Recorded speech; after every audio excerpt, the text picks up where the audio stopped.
त्यामुळे गाडा मालकांनी देखील मैदानामध्ये लवकर यायला पाहिजे, तरच आपल्याला शर्ती लवकर चालू होतील. चला ज्ञानेश्वर दत्ता पाटील वडवल खलापूर गाडी पायथ्यावर झाली हो का.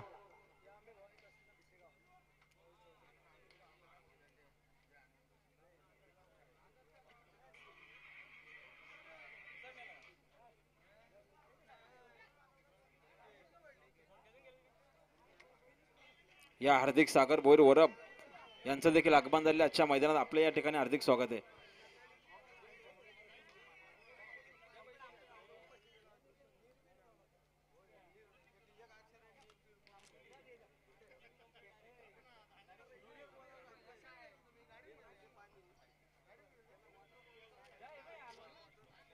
चंद्रकांत बोराडे वेनगाव यांचं देखील आगमन झाले. आपले सहर्ष स्वागत. हा जगन्नाथ गावडे जांभिवली यांची नवीन खरेदी पिंजोरचे गोलाचे मानकरी झाल्याबद्दल आपलं हार्दिक अभिनंदन. यांच्याकडनं समालोचन करताना 500 रुपये गाडी आली बघा. सुंदर गाडी बोलते, लक्षाची गाडी अतिशय सुंदर. आता आलेल्या शर्यतीमध्ये डावी साईड ये. धन्यवाद. हा जगन्नाथ